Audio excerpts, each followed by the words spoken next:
Salve, salve pessoal, tudo beleza? Eu tô aqui, Carlos Costa, na companhia de Guilherme Longo, nos estúdios da Motorsport Network em São Paulo, para falar de Red Bull. Hoje a gente teve o lançamento do Red Bull RB19, o carro da equipe para 2023 na Fórmula 1, mas o destaque do vídeo não é, obviamente, esse carro que tem basicamente o mesmo design do ano passado, e sim a parceria anunciada, confirmada, que a gente já vinha especulando há um bom tempo, entre Red Bull e Ford para 2026 em diante. Portanto, a Red Bull vai ter uma nova parceira de motores de agora em diante. A gente vai falar de alguns aspectos desse anúncio, de como isso impacta a Fórmula 1 de maneira mais ampla, né, Gui? Mas eu queria começar te perguntando como é que foi o dia, para quem porventura não acompanhou, porque foi um pouco complexo até para nós, né? Teve uma série de anúncios, só que não necessariamente juntos. Como é que foi tudo isso? É isso aí, um entrando em cima do outro, né? Mas salve, Carlos, um abraço aí para todo mundo que tá assistindo o nosso vídeo.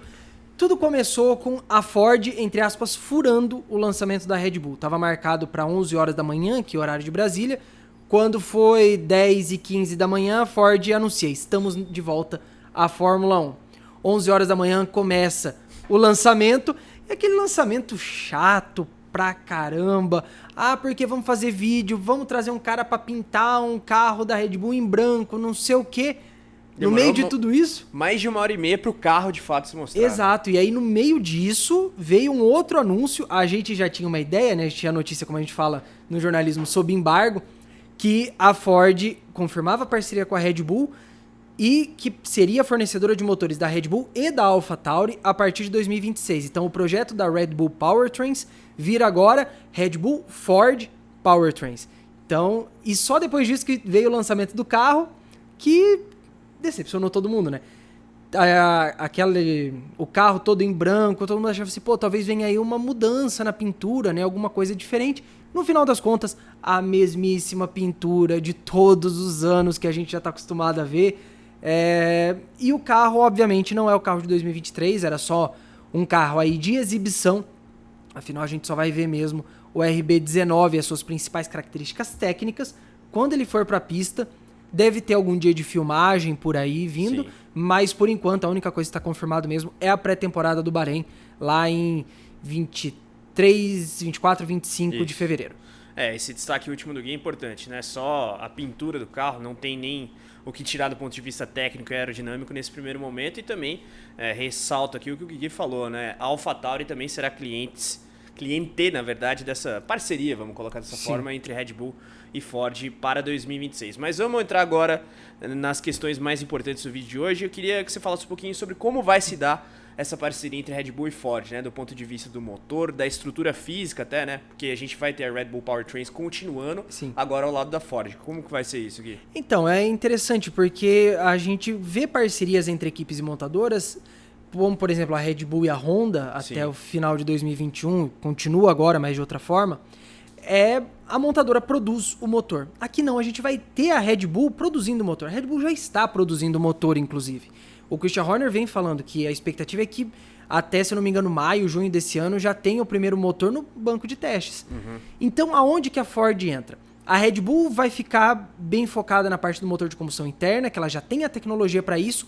A Ford, segundo apurado pela equipe global do Motorsport, deve atuar em áreas como célula da bateria, software, controle elétrico, mais a parte elétrica do carro. Que é a mais complexa. Que é a mais complexa e que é a que a Red Bull estava mesmo meio defasada. Ela vinha deixando em aberto essa possibilidade de fazer uma parceria com uma montadora por causa da parte elétrica. A parte do motor de combustão interna, etc., eles têm expertise já para isso. Então, o trabalho vai ser desenvolvido na sede da agora Red Bull Ford Powertrains, lá em Milton Keynes. E lembrando, isso vale a partir de 2026. Então, daqui até o final da temporada de 2025, a Red Bull e a AlphaTauri continuam usando motores Honda, oficialmente chamados Red Bull Powertrains Honda, mas que são produzidos na sede da Honda, lá em Sakura, no Japão. E aí, Ford e Red Bull Powertrains trabalham para o motor de 2026 desde já. Inclusive, o teto orçamentário do motor, que foi introduzido agora para essa geração, já está valendo desde 1º de janeiro de 2023. Ou seja, segue tudo como está até o fim de 2025, mas paralelamente Ford também já começa a se mexer. Afinal, é um trabalho bastante complexo. Sim, não é de um dia para o outro que se desenvolve um motor. E é bom até destacar, né, essa estrutura da Red Bull Powertrain, de alguma forma ela era da Honda e foi comprada pela Red Bull, então nesse sentido também houve uma transferência de tecnologia e agora a Ford vai se juntar para Fórmula 1 2026 em diante. Mas quando a gente fala que a Red Bull estava procurando uma parceira, uma montadora para fazer essa parceria, justamente tendo como foco a parte elétrica, de software, enfim, a gente lembra do flerte que houve entre o grupo de energéticos e a Porsche. E eu queria que você falasse um pouquinho sobre por que com a Ford foi adiante essa negociação e com a Porsche isso acabou não acontecendo, Gui. Na verdade, o que aconteceu é que com a Ford, a Red Bull conseguiu o acordo que ela queria nos termos dela. Vamos lembrar, um dos motivos do colapso do acordo da Red Bull com a Porsche é porque Christian Horner, Helmut Marko, a cúpula da Red Bull tinha um certo temor de perder independência. Até porque a Porsche queria comprar 50%. Exato, e bem importante lembrar isso, né? A Porsche, inclusive, chegou a mandar os documentos para autoridades antitrust ao redor do mundo para efetivar essa compra. Então, era uma negociação em estágio avançado.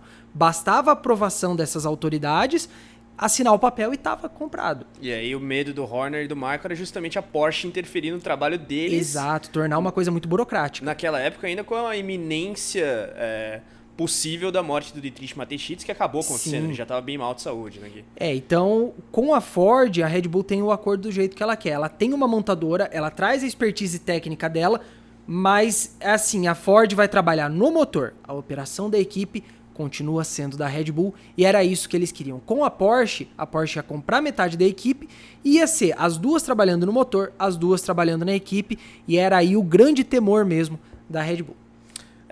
E no caso da Ford, digamos assim, o benefício também já é marcar a sua principal concorrente, que é a GM, que está aí junto ao Andretti nessa tentativa de entrar na Fórmula 1 com a marca Cadillac, né? Então a Ford mesmo no inclusive mercado... dando um pulo do gato, né? Exato. Porque a Andretti e a Cadillac anunciaram em janeiro, chega no começo de fevereiro a Ford não só anuncia, né, como já garante a entrada, né? Da Cadillac ainda está em aberta a situação. Bom, quando a gente fala das montadoras aí relacionadas à Fórmula 1, é bom também a gente colocar como fica a situação da Honda, né, Gui? Porque houve essa saída oficial aí no fim de 2021, tem essa parceria até o fim de 2025 com a Red Bull e a AlphaTauri, mas a Honda quer voltar de maneira oficial à Fórmula 1, e inclusive está na lista da FIA de montadoras homologadas, digamos, para 2026, mas não tem cliente por enquanto. Né, até vamos explicar isso pra galera que tá assistindo. Logo depois que acabou o evento da Red Bull, a FIA divulgou uma lista com as 6 montadoras que estão credenciadas a serem fornecedoras de motores em 2026. Então a gente tem aquelas que a gente já sabe, né? Mercedes, Ferrari e a Renault, que passou o nome para Alpine. A gente tem a Audi, que já estava confirmada, agora a Red Bull, Ford e a Honda. E aí a Honda fica nessa situação aí, né? O vai, não vai. É de se entender, assim, quais são as possibilidades da Honda. Hoje, na verdade, dá pra ver que são duas. São somente duas. Ou entra com uma equipe própria, ou ela vai atrás de alguma outra equipe. Ir com uma equipe própria, eu acho difícil. A Honda já vinha sinalizando que era um pouco contra, é uma operação muito maior do que eles desejam, mas a bola tá quicando. Mohamed Ben Sulayem, presidente da FIA, abriu na última quinta-feira o processo seletivo. Toda e qualquer equipe em potencial tem até, se não me engano, 15 ou 17 de fevereiro para se inscrever. E você se inscreve mandando um e-mail com alguns documentos iniciais, piriri pororó. Daí você pode ser aprovado para a segunda fase, onde são feitas entrevistas, você entrega documentos mais extensos, etc. E aí você pode ir para a terceira fase, que é a aprovação por parte da FIA e da Fórmula 1. É uma decisão conjunta. Sim. A outra opção, obviamente, é fazer parceria com alguma equipe que já existe no grid. Ou uma nova, que pode ser a própria Andretti. Exato, né? Pode ser a própria Andretti. Mas vamos focar primeiro nas 10 que estão no grid de hoje. As opções são escassas. A gente tem Red Bull e AlphaTauri vão com a Ford, Ferrari, Mercedes, Alpine, a Sauber com a Audi. Basicamente restam 4 opções. São as 3 clientes da Mercedes, Williams, Aston Martin, McLaren e a Haas. Aí a gente inclusive estava comentando, né, um pouquinho antes aqui quais eram as opções mais reais mesmo, e a gente chegou à conclusão, né, Carlos? 2, que é a Haas, um pouco mais distante, e a Williams, que seria um pouco mais forte. A Williams... É bom até colocar porque McLaren e Aston Martin não, né? A Aston é muito parceira da Mercedes até. Inclusive Toto Wolff é acionista Exato. Da equipe. E a McLaren Honda... McLaren Honda uma terceira vez eu acho difícil de acontecer. A Williams tinha, né, a questão dos rumores da Porsche no início do ano, a Williams teve que desmentir, mas era uma venda. Aqui seria uma parceria. O Williams continua tendo a equipe, a Honda fornece os motores. É uma parceria boa.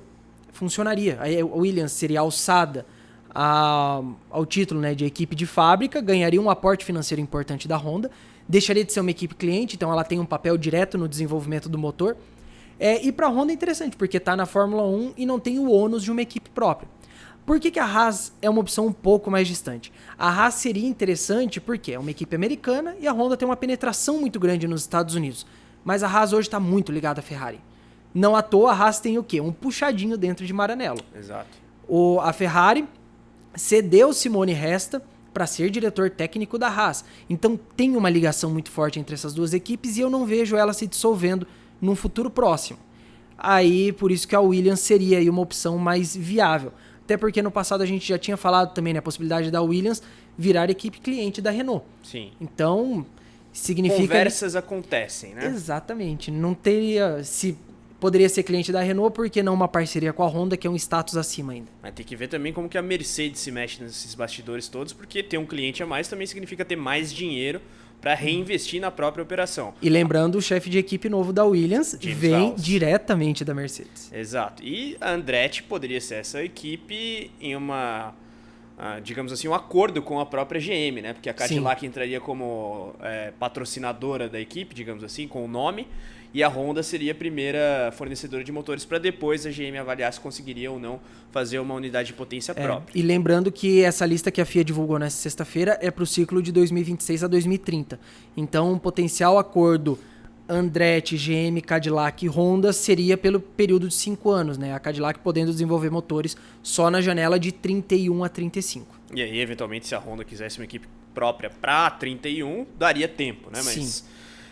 O fato é que, voltando a Ford, é interessante esse retorno da montadora com a Red Bull, porque de Sim. alguma forma elas têm uma história interligada na própria Fórmula 1, né, Gui? Eu queria que você falasse um pouquinho sobre isso.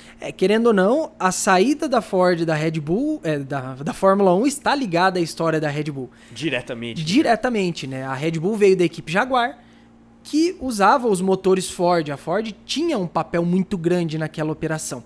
E vamos destacar, né? O retorno da Ford significa o retorno de uma das montadoras de maior sucesso da história da Fórmula 1.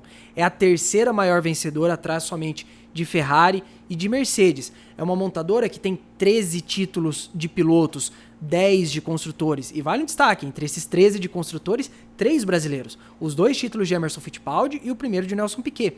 Então, o retorno da Ford é um anúncio importantíssimo para a Fórmula 1, porque mostra o novo patamar que a Fórmula 1 está chegando, a ponto de atrair montadoras que 20 anos atrás falavam, não vamos voltar mais. A Ford tinha esse discurso. Quando a Jaguar saiu e a Ford saiu também, era meio que assim, não temos interesse mais em voltar. Tanto que alguém comentou nas redes sociais, é verdade. A Fórmula 1, no game de 2020, o F1 2020, Sim. tinha aquela edição especial de lendas, né? Tinha Senna, Schumacher e tal. E um dos carros que estava lá era a Benetton do Schumacher, do primeiro título, que é o motor Ford, é o último título da Ford na Fórmula 1. E a Ford se recusou a ter a logo no carro, no jogo. Então, jogo bem recente, aliás. Exatamente. Então a gente vê o quanto que a situação mudou em questão de 2 anos e meio, a ponto da Ford voltar para a Fórmula 1. Sim. Isso mostra também o sucesso desse novo regulamento de motores. Exato. E lá nos anos 90 também a gente tinha a parceria da Ford com a Sauber e patrocínio da Red Bull. Né? Exatamente. Era aquele carro que tinha Karl Wendlinger, se eu não me engano, Frentzen também como piloto. Sim. Mas é isso, meus caros. A gente passou aqui por alguns pontos desse anúncio de hoje. Eu queria saber a opinião de vocês sobre Red Bull Ford. O que vocês acham? Vai dar boa? E a Honda? O que vai ser da montadora japonesa? Quero também saber a opinião de vocês sobre a possibilidade da Porsche aparecer no grid da Fórmula 1 de 2026 em diante. Então deixem aqui os seus comentários na área abaixo, like, claro. Se você não é inscrito, ative a notificação além de se inscrever e você também pode ser assinante do nosso clube de membros. Basta clicar no botão Seja Membro logo abaixo aqui no player que você pode conferir os nossos pacotes de conteúdos exclusivos. A gente fica por aqui, um grande abraço, tchau, tchau.